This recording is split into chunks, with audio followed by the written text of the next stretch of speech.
Good morning, Planning Commissioners. My name is Magda Gonzalez. I'm Senior Planner in the Hesperia office, and I am here to present the Light Trespass Ordinance.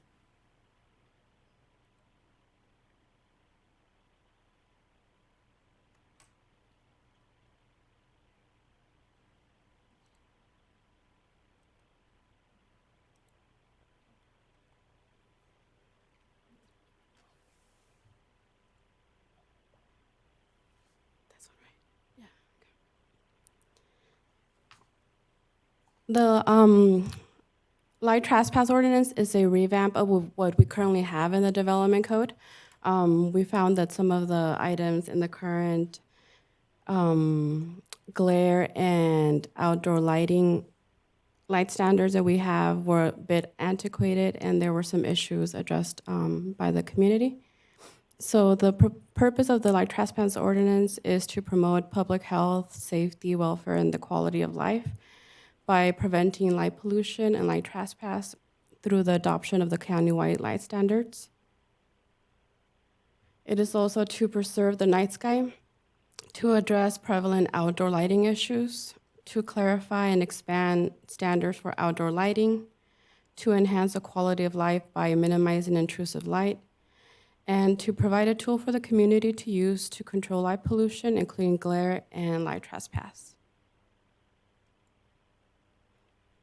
I'll give you a little bit of background about the ordinance and how it came about. Community concerns regarding the light pollution and light trespass were expressed in terms of it being detrimental to the residents' enjoyment of the night sky. And it led Land Use Services to review what we currently have in the Development Code. Land Use Services conducted extensive public outreach through the county during the public review period of the countywide plan. And during these meetings, a prevalent issue that kept coming up during the meetings was dark skies in rural areas, particularly the mountain and the desert communities. Community engagement continued with community volunteers that formed the Night Sky Committee, who worked for years doing research and worked along with staff on framing a proposal to amend the county light standards. As I mentioned earlier, it's a complete overhaul of what we had before. It gives more guidance, and it addresses a lot of issues that the community kept bringing up. The International Dark Sky Association offered expertise and assistance to the committee, and it met with county staff and committee members to educate us on the many benefits of protecting dark skies. The Night Sky Committee has been motivated to preserve the night skies as a resource, and also had concerns about light trespass impacting this natural resource. The committee saw a need for a new light ordinance that would recognize the benefits of outdoor lighting while providing clear standards to avoid intrusion on other properties and the night sky.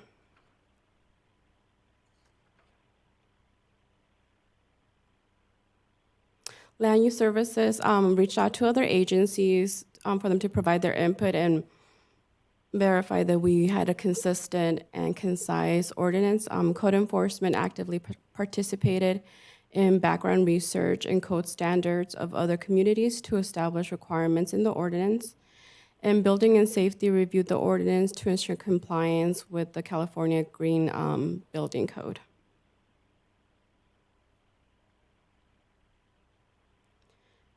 So the intent of this ordinance is to repeal Chapter 83.07, currently titled Glare and Outdoor Lighting. A copy of this ordinance, of the current ordinance, is included in the staff report as Exhibit B, and it will be replaced by Chapter 83.07, Light Trespass. And the purpose of this chapter is to set forth reasonable standards that prohibit light pollution and light trespass. The proposed ordinance updates code standards to ensure health and safety, compliance with the California Green Building Standards, and to enhance the quality of life by minimizing intrusive lighting. So some of the changes and the most important changes that you'll see in the revamp of this light ordinance is that it will ensure compliance with the California Green Building Code. It provides definitions that were a bit vague before. It also lists requirements by region, valley, mountain, and desert. And it sets forth standards to minimize excessive light and light intrusion, as well as establishing enforcement and penalties for violations. So it will be implemented by first introducing the new standards for existing light fixtures, giving residents 2 years to comply with the light requirements after the effective date. If residents have the option of requesting an extension if they're not able to comply with those requirements with those 2 years, and they would have to go through that process with the Code Enforcement Division. This development code is exempt from the California Environmental Quality Act pursuant to Section 15061B3 of the CEQA guidelines, because it can be determined with certainty that the proposal will not have a significant adverse effect on the environment.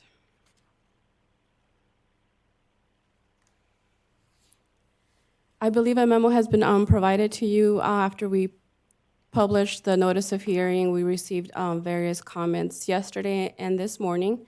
Some were in support and some were in opposition of the light trespass ordinance. One letter in particular questioned the infringement of private property rights, specifically the lightning curfew. Staff does share the concerns expressed in this letter and recommends that the commission review the section listed below to consider a change to permit minimal lighting for safety. I believe the biggest concern was the sentence that states all outdoor lighting shall be extinguished after 11 p.m. The letter expressed concerns about safety and crime rates, and they are requesting modification on that. Whose letter was that? I have the It is from the packet. Newberry Springs Community Alliance.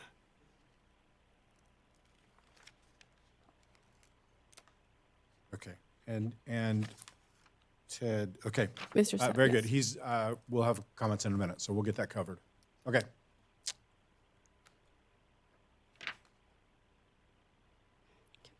So staff requests that the Planning Commission recommend that the Board of Supervisors adopt the proposed ordinance repealing Chapter 83.07, glare and outdoor lighting of Division 3 of Title 8 of the San Bernardino County Code, and to add Chapter 83.07, light trespass, to Division 3 of Title 8 of the San Bernardino County Code relating to county-wide light standards, adopt the findings as contained in the staff report, and direct the clerk of the board to file a notice of exemption. And that concludes my presentation. Excellent, thank you. We have 2 speaker slips here. I'm going to do a quick round of commissioner questions, and then we'll do speakers, and then we'll see if we get cleanup to do at that point in time. No questions? Commissioner Howard, no questions? You know what, let's listen to those and I'll have questions afterwards, that's better. Okay. All right. Commissioner Stoffel. I'm good right this second. Excellent. All right, so we're going to open up the public hearing process at this point in time. We don't actually have, I guess the county is the applicant for this purpose. We have 2 speakers on this particular item. One of them is Jane Hunt Rubel. So we're going to have you up first, and that'll be followed by Ted, Mr. Stempfel, in time. We have been together for some period of time. Happy New Year. You know the drill here. You know the I know the lights, drill. and you're ready to go when you're ready to proceed. Okay, my name's Jane Hunt Rubel, and I live in the wonderful community of Muscoy, unincorporated. And I'm happy to see this on the agenda finally, because for years, our community meetings, we've been dealing with really bad lighting out in our community. New people they light up the whole neighborhood. And some of them are doing illegal activities in their backyard, and they got heavy-duty lighting. But anyway, I'm here to support this. It's about time, because we really need this. And I've been attended several meetings for the county general plan update a few years back in the vision countywide plan. But I always brought up this about light pollution and noise pollution, but that's a whole other issue. But the problem I'm having with this, it always used to be mainly out in the desert, the dark skies, and the mountains, and they forgot about the valley. So I was reading this, and it said the community has had several meetings. I mean, the county has several meetings, but over this issue. But I'm wondering where they never came to the valley area to discuss it, because it just pertains to the unincorporated areas. But we felt left out, and I'm glad to see that this includes the valley area, because we do have light pollution problems out here, and it's good to see that. I'm totally in favor of this. The only point, if this is under the guidance, enforcing this, because there again, it's left up to code enforcement. Unfortunately, I really liked Andy Wingert. He was great about enforcing stuff, but so that's going to be a major problem, is enforcing it, especially in my community. But I'm just in favor of this totally, because it would be good for the community. And yeah, but then you have to deal with San Bernardino City. So of course the county ordinance only applies to unincorporated areas, right? So we're going to we get a lot of light pollution from, the growth of San Bernardino. So anyway, one step at a time, this is a solution finally, and I'm all in favor of it. Thank you. Very good, thank you. Mr. Stempfel.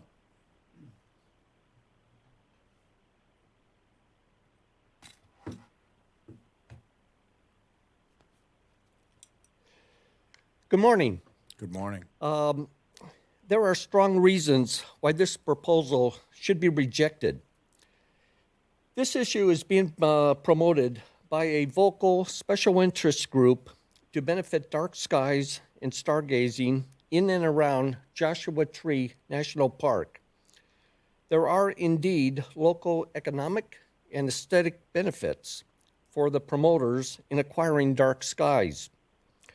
But this proposed ordinance brings many negative impacts for the other areas of the county, as previously covered in a letter submitted to this commission by the Newberry Springs Community Alliance. As outlined in the letter, this burdening regulation will negatively impact residents financially countywide, forcing them during a pandemic to replace exterior light fixtures within 2 years. There is no grandfathering. There will also be a negative impact on the elderly and the handicapped in having less nighttime illumination.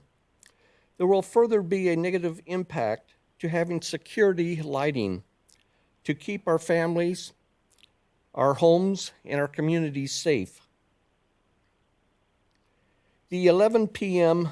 proposed night curfew is an invitation to crime. Land Use Services claims that this CEQA is CEQA exempt. As the interpretation of CEQA has expanded to sometimes include other negative impacts upon a community, this might not be CEQA exempt. The issue of light trespass and stargazing is a local Morongo Basin area issue by a small vocal group. Their intentions are very good, but this issue should be addressed through their local community plan. It should not be allowed to negatively impact the remainder of the county where it is not wanted. In the rare exceptional occasion where a neighbor might be offended by a neighboring light trespass, there are nuisance laws to address it. This proposed ordinance is overkill and represents more repressive government meddling where people do not want it.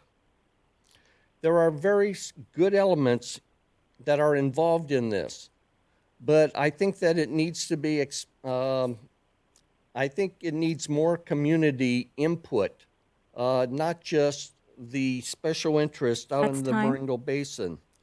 I respectfully request the Mr. Stemple. rejection of this agenda item 4. Thank you. Very good, thank you. Do I have anybody else in the audience that wants to address this item? Hearing none, I'm going to bring it back to the Planning Commission. Chairman, I'm sorry, we did receive one email. you snuck up on me. Go ahead, thank you. Okay. This is from Suzanne Zanersik.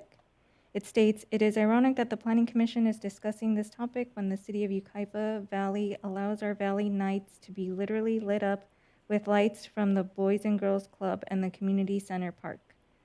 The lights are pointed outward and are absolutely blinding. Thank you, Suzanne Zanersik, a Yucca Valley resident." Okay, that's it? Perfect. Thank you. Let's bring it back for questions. See if there are any questions. I've got a couple that I'd like to go through, and we'll see where that goes. Yes, thank you, Mr. Chair. I guess my concerns are hearing the resident concerns, considering we did some resident outreach. What attempts have been done to kind of mitigate some of their concerns? I understand, I live in Fontana. My lighting is way different than someone who lives in Yucaipa or even in the desert area. So I guess for me, it's important to understand that we have heard their concerns as well and to see what we've done to kind of address them. Our recommendation is to ask the Planning Commission to review Section C of the curfew. But I do want to point out, Mr. Seifel mentioned security concerns. That light extension at 11 p.m. does not apply to building entrances, parking areas, and driveways. So light can remain in those areas. It doesn't have to be, the building doesn't have to be necessarily completely dark after 11 p.m. Okay. And also regarding his question about creating an additional cost for residents during the pandemic, they do have 2 years to comply, and the applicant will be able to request an extension from code enforcement, and we're always willing to work with them if there's a hardship on their part. Is the resolution in most cases the removal and replacement of a fixture or bulbs or baffles? Or it could even be placement for them to direct it downwards instead of Outward. outward. Yes, Okay. thank you. Yeah. All right. All right. For my And questions. you had asked a question about the outreach. So this was an effort that was kind of spearheaded by a group and brought to the county, though, to evaluate. It is something that our late code enforcement chief, Andy Wingert, had been working with the community on, and he has since passed, and it's something we've are kind of taking forward, but it was something that was started by a particular group, brought to the county. Additional outreach or review was done with the Light Sky Association. So, you know, there was a particular group, but it is something that ultimately the county took under its review and supports. Okay. You good? No, I got a couple questions. Absolutely. Other counties, LA, Orange County, Riverside, any other, are our regulations different than the other counties? And have any of the other counties done anything in this manner? Do we know anything about that? Have we checked into that? I actually did some research, not so much I didn't look at LA County or any of the more urbanized areas, although there are definitely, you know, rural areas in there. But I looked at some of the mountain communities like Big Bear. I looked at Yucca Valley, did a little bit of research on that. They do have some standards to address light trespass. Our proposed ordinance seems to be more robust in that regard. Okay. But some of those rural communities do have, you know, light trespass type ordinances in place. They do. Okay, yeah. As far as, you know, most of ours are problems become complaint-based. You know, somebody makes a complaint, I can see this could be a code enforcement could be a huge issue trying to do this with all the other stuff that code enforcement does. But so if somebody in their backyard has a light, after 11 o'clock, they basically have to turn the light off. I mean, I understand driveways are important, but a lot of people have lights all the way around their houses. So in the county area now, after 11 o'clock, would be able to have to turn off their back porch light? Does this ordinance cause that to happen? As counsel, and assisting it and reviewing and drafting, and just for interpretation purposes, for the commissioner, one, that curfew only applies to the mountain and desert region, so it's Okay. not applicable to the valley. All right. And then the way it is drafted, that curfew, that lighting would have to be extinguished except for those areas enumerated in the ordinance, which are at, entrances. So you could have a backdoor entrance that could still stay illuminated. Otherwise, yeah, it would be 11 o'clock, or just a light that illuminates based off of motion is acceptable as well. But that is the way it is currently drafted in those two regions of the county. So Well, no, I don't know. let's talk about it. I'm not satisfied with it either. So as a resident of Apple Valley, when you get into larger, first of all, I'm all for limiting ambient light that's causing problems with the sky. The second part of this, though, is sort of balancing security. So you have people that have larger properties and a pole light that is not dissimilar to a street light that's lighting up an area that, out by an outbuilding or something like that is of concern. If we're shielding that light and saying we're going to limit the output and we want to make sure that the migration or off-site leakage is not reflected, I think that makes sense. To say 11 o'clock you're going to go dark and you can't see what's going on more than 4 or 5 feet from your porch is probably a prescription for a code enforcement nightmare. So how do we deal with that? And while I got everybody here, Michael, I didn't forget about you. We'll come to you. And while I'm thinking about that, did we talk? So we intersect in a lot of different places. Town of Apple Valley is obviously one of those places. Did we talk to the town or Hesperia or some of the other cities where we're in sphere of influence about what their dark sky ordinance is, and are we creating a bright line where we're doing something, on the other side of the line from what they're doing?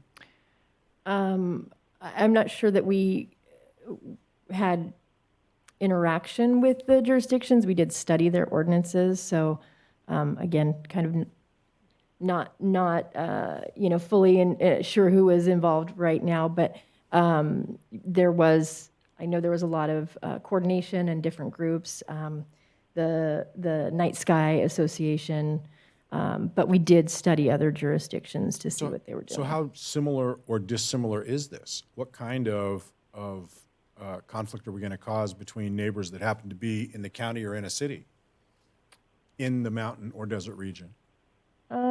There was, like I said, they do address it. It is, I think ours is a little bit more robust. I don't know that it's going to be, a conflict as far as they're so different that we have completely different standards. I think ours, we redid ours to be a little bit more clear and set forth things a little bit more clearly, but not necessarily in conflict, but like I said, a little bit more robust. Have we talked to law enforcement about this? I'm not sure. Can I make another quick comment? So if I, say I have a shed in the back of my house that has a security light back there, and then after 11 o'clock I have to turn it off, or can I still have a motion detector light that would come on at 2 in the morning if somebody comes along? These are kind of, I mean. And these are the things we certainly are looking for your review and additional feedback, but security lighting and the motion sensors are what are allowed. They would be okay. So real quick, going back to the language of the ordinance, that is built in to the curfew. One of the exceptions is except for lighting activated by a motion sensor. which will extinguish no later than 5 minutes after activation. So yeah, you could have security lights throughout the property that will illuminate. I guess reading through the lines, the intent is that that light will ultimately turn off and it will not be shining All night. all night. So yes. Okay. All right, Commissioner Stoffel? Yeah, can you hear me okay? Yes. I had a question on the string lights for the entire county. Is the purpose of that to control string lights in the entire county, or is it mostly mountains and desert? The way it is in the ordinance right now, that is one of the countywide standards, and it's not specific to one of the regions. I just, I mean, I get it for the mountains and the desert. I'm just not sure that makes sense for the valley or other areas. I don't know. I'd like to talk about that. And Well, real quick, Heidi, I get to follow up on that. I don't see that requirement as being within the Valley region requirements. So if to the extent someone has string lights that create a light trespass or exceed the maximum allowed like foot candle, then it wouldn't be allowed, but it's not specifically addressed in the Valley region. I think it's only addressed in the mountain desert region requirements. The way I looked at it looked like it was general as opposed to broken down into the regions.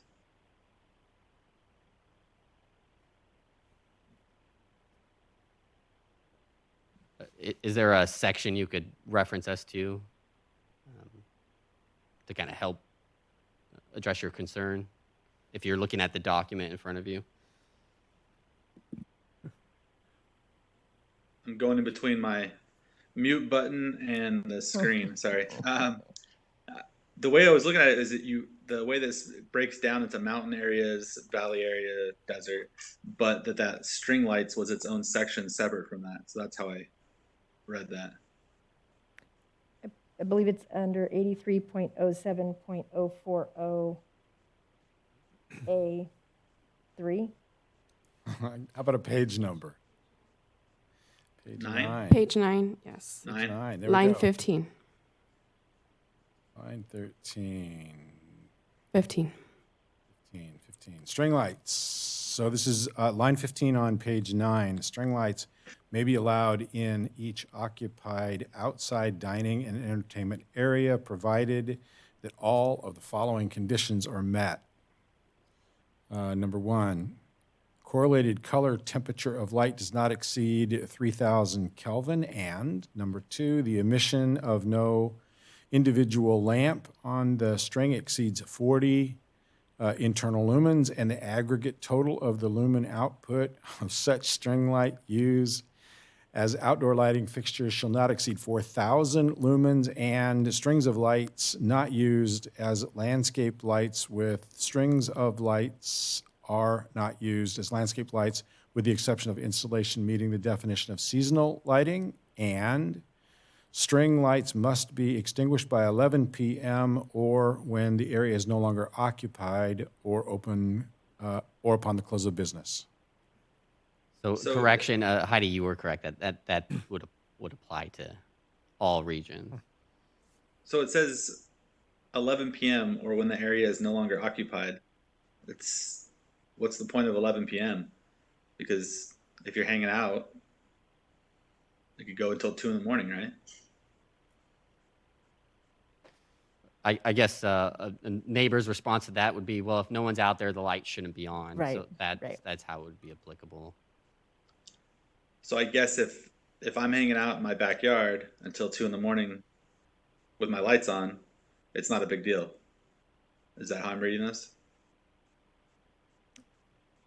It is an or statement, so it seems to allow that flexibility. Okay. Feels like a code my- enforcement yeah. disaster. That's what I said. Yeah. Yeah. And we certainly, welcome any further feedback or additional work or discussion on those items if I that's just- something the I know commission wishes.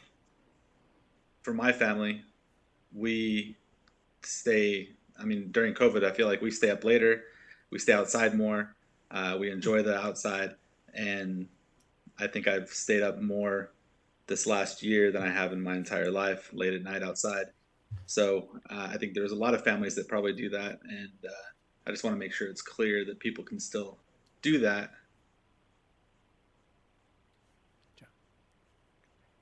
So I don't know if that was, I think that may have been one of the kind of late changes to the ordinance. I know prior drafts didn't have the curfew time associated with that for the whole region. Obviously, the curfew time would apply to the mountain and valley region, irregardless of this being in there. So even if someone in that region had those lighting on, then I guess technically those lights would still be subject to that requirement. If that sentence was struck, then that curfew requirement would not apply to the valley region, but would still require the light bulbs being a certain color and not exceeding a specific amount, which goes to the trespass issue. Okay. Commissioner Oh, Howard. just, I was looking at the exemptions on here on page 20.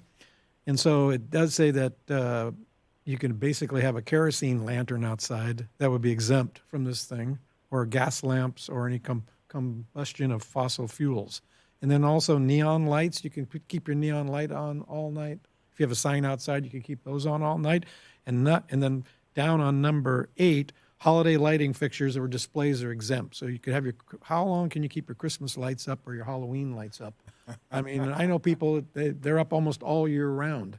So, but those are exempt from this I hate to be a nitpicker, but this is going to be a ton of issues on this particular item, in this issue. I want to agree with the holiday lights really quick, because a lot of those string lights that they sell now, you can actually change the color to red, green, Right. whatever you Yeah. want. Yeah, So it's And not now a they patio become light, it's a holiday light. yeah.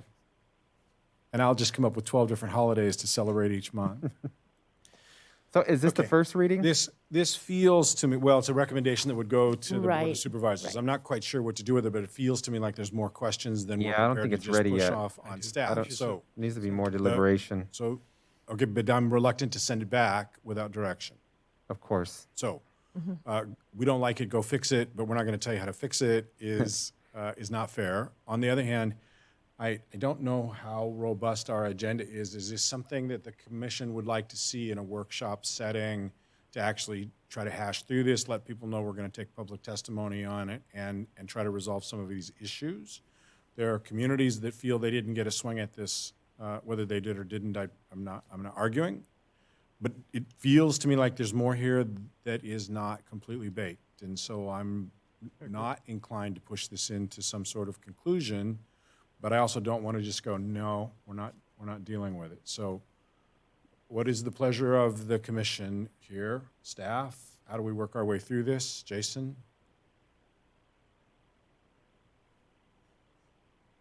Yeah, I think staff's waiting for direction from So- the commission would- on what they would like to do. I would recommend a workshop that's noticed and that we could have Yep. staff present and then communities invited. Is there an urgency to this? No specific I urgency. mean, I'm sorry, let me ask that better. Following that lead in saying, I don't want to do a special meeting for a special meeting, but I want to put it onto an existing agenda. Over the next couple of months, we should be able to find an agenda that is not overly packed and be able to put it there and better. create a workshop. So it's not a special meeting, it's appended Sure. on to this kind of setting, noticed with this setting and so on, but an opportunity for dialogue and testimony and a little better suggestions as to what we'd like to see and what we wouldn't see before we push it to the supervisors, because we're just kicking the can down the road if we do that. I mean, we're going to ask them to make a decision where it's not, I don't think, clear either. Jason? So I was just going to say, if there's a workshop, then there would have to be another item for the planning commission to then make a recommendation. So we could either continue the item for further discussion and recommendation, or just a workshop, which would not result in any sort of recommendation to the Right. board at that time. I think you're going to do my preference would be we do a workshop. Doesn't result in an end, but it results in some direction and some consensus. And then it has to come back at that point, but we will have already seen it and had an opportunity to chew on it, had an opportunity to give communities the ability to add more input on it.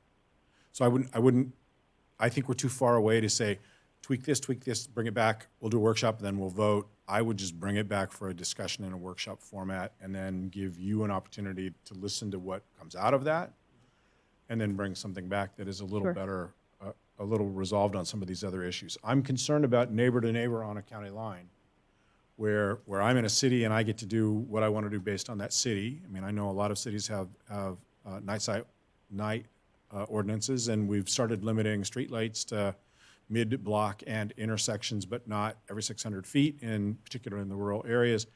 But I think balancing lighting, balancing security, balancing what I do in my house, this is not an easy thing, and we probably should spend some time on it. Sure. What I'd probably recommend, what we tried to provide as an attachment is the current regulations. So perhaps at the workshop, we could show you what's our regulations now and what we're proposing so you could see back to back. So the holiday lighting is currently exempt, but we're trying to regulate it now, so that's something you could see. And Yeah, if we could actually work through a red line, that's probably as helpful as any place to be able to say, these are the areas, this is what we got now, this is what we're going to add, or this is the end product, and let's go through them sort of systematically. a red line will be a little difficult because it is a major kind of Right. reworking, but we could do the before and then after for sure. Figure it out. You guys are brilliant. So I'm looking for consensus here of the commission. I don't think we're actually going to take action here. I think the recommendation of the commission would be that you pull this back, you renotice it as a workshop for us to be able to spend a little more time on it and take public input. Commissioner Stoffel, are you okay with that direction? Perfect. Commissioner Howie? Oh, sure. Yes, like the concept, I just want to iron out the little, details that were. I think if there was a wrinkle or two, and I thought we could haggle it through, and but it feels to me like there's a bunch of wrinkles. Yeah, So there's a lot, that- and more we- community we don't wanna engagement would bring it help. back. All right. And So we appreciate that direction, and that's really, what we were looking for was this discussion, and we needed to move something forward, so this was very helpful for us, and we're happy to Great. to do the Great item, additional Magna, but outreach. you're not off the hook on it yet, so we're gonna bring you back. All right. So that satisfies that item. The last one is public comment. So do we have any? Mr. Chairman, you would just have to take an actual vote on that. Okay. We have to take a vote on not voting? On sending it Well, back? the staff To has done continue. a recommendation for you, and Okay. so just Is it? Okay. alternative recommendation just to continue to workshop. All right, I'll recommend we send it back to staff. Okay, so we're recommending no to what they've got. I mean, they're asking us to recommend to the Board of Supervisors, and we're not. So I'm not sure what So you're I asking us to need a do. vote on, we're not, that's kind of just for the record to show that this commission did not make the recommendation to the board. So, or just an alternative to say, alternative A motion to is have to, this come back in a workshop. correct. Okay, so can I modify your motion to? Absolutely. We want this to come back in a workshop. I'm looking for a second. Second. I have a second. Is there any discussion on this? I don't know if you were just focusing or if you're going to say something, Michael. Okay, very good. Ms. Biggs, can you do a roll call? Chair Wilde, Yes. Commissioner Stoffel, Yes. Commissioner Howie, Yes. Commissioner Gongora. Yes. All right, very good. Since we're not making a recommendation to go anywhere, I don't think it's appealable anywhere, no matter what happens. Good luck with that, right? All right. So the last item is the public comment. Do we have any, we have speaker slips. Oh, my goodness. We have one email comment too, and then these were submitted this morning. As public, They're both just general comments. No, they're general comments. just general comments. So I'm One's about not, snow and one's about short-term rentals. so do we read these in? Do we make copies of it for the commissioners? How do we handle general comments for this period? They're just entered into the record, but they don't need to be read if it wasn't sent during this action item. So This is February the 2nd and February the 3rd, so no, these are not last-minute ads, so we've got copies of it. We'll show them as entered into the record. We do have one speaker slip, Jane Hunt Rubel. Yes, I know you're here. Very good. All right. So you've got 3 minutes to pick the subject. You're not on yet. Hang on. Say hi. Again, and address? Yeah. Okay, Yes, Jane please. Hunt Rubel, Muscoy, California, 92407. Anyway, yeah, I'm interested in, what is the subject I'm going to do? There's so many of them. Anyway, there's been a proliferation of, along Cajon Boulevard, of warehouses and truck stop. They happen to do with trucks. And I'm just tired of it. And I was hoping the Planning Commission at some point would start recommending, you know, passing all these. I've noticed several other meetings, a developer or a trucking facility will come up on board. And the city of San Bernardino is having a big one up near Palm and Kendall, which I'm kind of upset about, but that's in the city. So you guys don't handle anything. That goes before the Planning Commission in the city of San Bernardino, right? Any development or whatever in San Bernardino City, that goes before their Planning Commission, doesn't it? Yeah. That's the problem. So anything to do with the county as far as like on Cajon, past a certain point, there goes, it got annexed into the city of San Bernardino.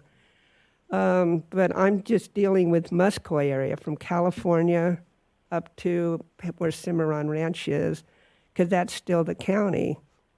And I've just noticed how bad it looks along Cajon Boulevard now. They got rid of one of this truck, I call them dumps, because that's all they are. And now it's for sale, and they'll probably come before the board, the Planning Commission, and they've been approving all these truck stops, or truck facilities along Cajon Boulevard. Now I live on 2nd Avenue, and on 2nd and Cajon now, on both sides of the street, there's trucks. And it gets vandalized, the graffiti goes up on their walls, and trash is dumped there. And so I'm just fed up with it. I recommended, since our community was agricultural, why don't they have nurseries out there like they used to do? That'd be much more visually pleasing and kinder to people, to our community, than this. I mean, that's still Route 66, and people travel up and they see all these dumps, you know, the truck stops and everything. And that's all I have to say, is I hope in the future that this will be addressed in the county areas, because it's just crazy now. And it visually, I wouldn't want to live in a neighborhood. That's the gateway to our neighborhood. So thanks a lot. Bye. Very good. We do have one email submitted for general comment. Okay, but just one. Go ahead.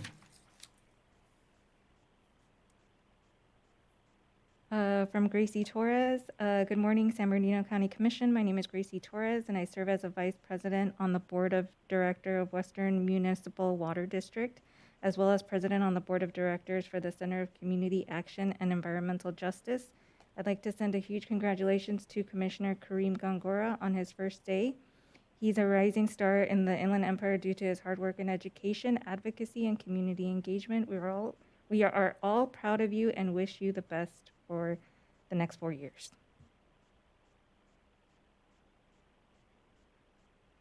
The first meeting I was at, they turned in a request for my personal information. You get a fan letter. I mean, wow.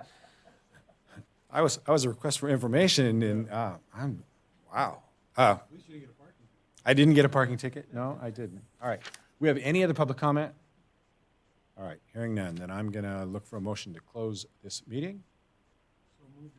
And I have a second. motion, I have a second. Do I have any opposition to this? No, and just a reminder, we were adjourning in On memory, Audrey's yes. memory, Yes. and yes, so. Oh, Audrey. I should yell at myself, just for Audrey. All right. Hearing no opposition, we're going to adjourn this meeting. Thank you. Thank you. Thank you.